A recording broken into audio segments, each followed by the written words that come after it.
Hello student, हम आपका जो सिक्स क्लास की हिस्ट्री उसका थर्ड चैप्टर के विषय में बात करते हैं। आरंभिक नगर, यहाँ जो समय पहले रहा है उनके विषय में बात की गई है। और यहाँ एक जसपाल और हरप्रीत, दो लड़के जो आपको तस्वीर के तौर पे दिखाए गए हैं, कहानी के तौर पे यहाँ से किस्सा स्टार्ट किया गया है। वो कहते हैं कि अपने घर के पास जो गली में क्रिकेट खेल रहे हैं तो उन्हें देखा कि कुछ लोग एक खंडर है उसकी तारीफ़ कर रहे हैं। और बच्चे सोचते हैं कि वो तो भूतिया घर है, क्योंकि उन्हें मना किया गया है कि आपको वहाँ नहीं जाना है। इसकी वजह से एक ने कहा, इसकी वास्तुकला को देखो, क्या आपने कहीं लकड़ी पर इतनी सुंदर नक्काशी देखी? तो दूसरी महिला ने कहा, हमें मंत्री जी को पत्र लिखकर कहना चाहिए कि इस खूबसूरत घर को सुरक्षित रखने के लिए इसकी मरम्मत कराने की आवश्यकता है। जो पुराने किले हैं, महल हैं, उनको सुरक्षित रखना ज़रूरी है। यह सुनकर जसपाल और हरप्रीत सोचने लगे कि पुराने खंडर के लोगों को इतना लगाव क्यों हो सकता है।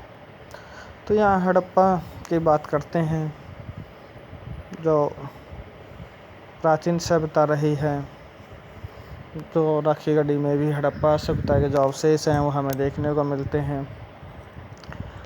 अक्सर पुरानी इमारतें अपनी कहानी बताती हैं। जो पुराने खंडर देखते हैं, इमारतें देखते हैं, लगभग 150 साल पहले जब पंजाब में पहली बार रेलवे लाइन बिछाई जा रही थी, रेलवे लाइन का जब विस्तार हुआ तो उस काम में जुटे इंजीनियरों को अचानक हड़प्पा पुरा स्थल मिला, जिसे आज हम पाकिस्तान में है। हड़प्पा जो पुरा स्थल है, और उन्होंने सोचा कि एक ऐसा खंडर है जहाँ से अच्छी ईंटें मिलेंगी। तो ऐसी सोच के साथ उन्होंने उस खंडर से बहुत सारी ईंटें हैं, हज़ारों ईंटें हैं, वो वहाँ से उखाड़ ली और रेलवे लाइन बिछाने में जो उनका इस्तेमाल किया गया। इस तरह उन्होंने बहुत सारी इमारतों को नष्ट कर दिया, वहाँ से ईंटें निकाल ली। उसके बाद लगभग 80 साल पहले पुरातत्वविदों ने इस स्थल को ढूंढा और तब पता चला कि यह खंडर उपमहाद्वीप में के सबसे पुराने शहरों में से एक है और इस नगर की खोज सबसे पहले हुई थी। हड़प्पा सभ्यता क्यों है? क्योंकि आसपास जो नगर रहे हैं, हड़प्पा शहर रहे हैं, उनके आसपास जो वो इमारतें मिली है, इसलिए उन्हें हड़प्पा पुरा स्थल कहा गया है। उन्हें हड़प्पा सभ्यता की इमारतें कहा जाता है। इन शहरों का निर्माण लगभग 4700 साल पहले हुआ है। दयाराम साहनी ने हड़प्पा सभ्यता के जो पुराने स्थल रहे हैं उन्हें खोजने में अहम भूमिका निभाई है। इन नगरों की विशेषता क्या रही है उनके विषय में अगर हम बात करें, इन नगरों में से कई दो या दो से ज़्यादा हिस्सों में विभाजित किया गया है। प्राय पश्चिम भाग छोटा था, पश्चिम की तरफ रहा है, लेकिन ऊंचाई पर बना हुआ था। ऊपर ऊंचा भाग था, वो छोटा रहा है। पूर्वी हिस्सा बड़ा है, लेकिन निचले इलाके में है, मतलब पहाड़ी पे नहीं है। पहाड़ी से मैदान उस पहाड़ी से नीचे बने हुए भाग हैं। ऊंचाई वाले भाग को पुरातत्वविदों ने नगर दुर्ग कहते हैं। नगर दुर्ग जो ऊंचाई पे बने हुए हैं, निचले हिस्से को इन्होंने निचला भाग ही कहा है। ऊंचाई के भाग को नगर दुर्ग और निचले भाग को निचला भाग ही। दोनों हिस्सों की चारदीवारी पक्की ईंटों से बनाई जाती थी। इसकी ईंटें इतनी पक्की होती थी कि हज़ारों सालों बाद आज तक इनकी दीवारें खड़ी रही हैं।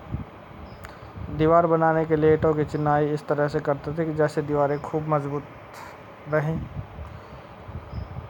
इस तरह का कार्य किया गया है। कुछ नगरों के नगर में कुछ खास इमारतें बनाई गई। मिसाल के तौर पर मोहनजोदड़ो में खास तालाब बनाया गया। हड़प्पा की बात कर दी, यहाँ पे मोहनजोदड़ो का भी जिक्र आ चुका है।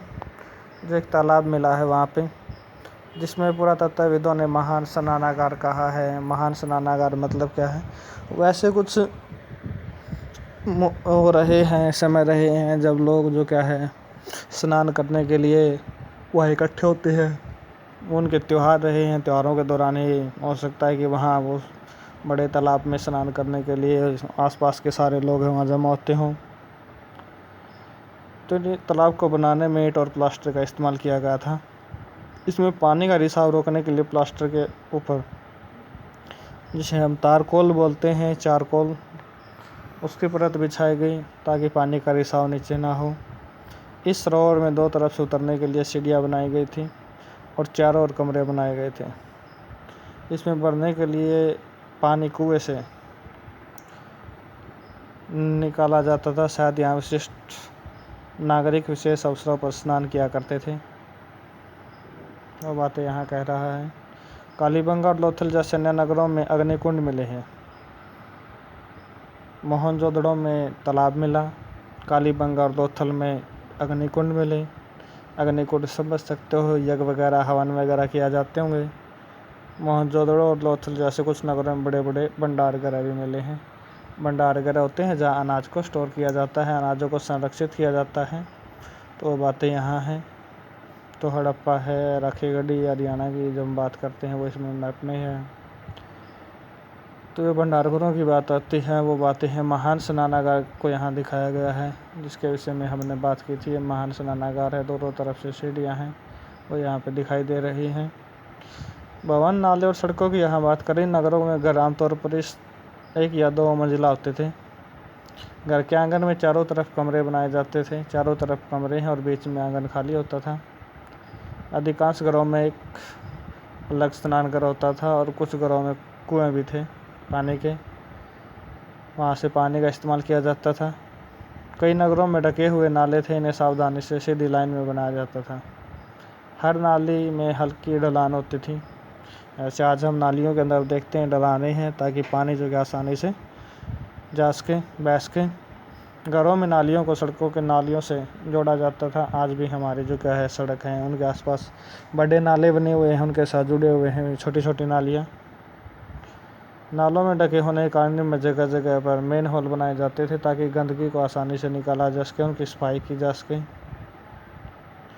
और इन सब का जो क्या है योजनाबद्ध तरीके से निर्माण किया गया है, ताकि किसी प्रकार की कोई समस्या, कोई परेशानी का सामना ना करना पड़े। वो बात यहाँ पे है। आगे हम नगरीय जीवन के विषय में इसमें बात करेंगे। जो शहर रहे हैं, उन शहरों में लोग किस तरह से व्यवसाय करते हैं, किस तरह के कार्य करते हैं, वो बातें यहाँ रहेंगी। तब तक धन्यवाद आपका।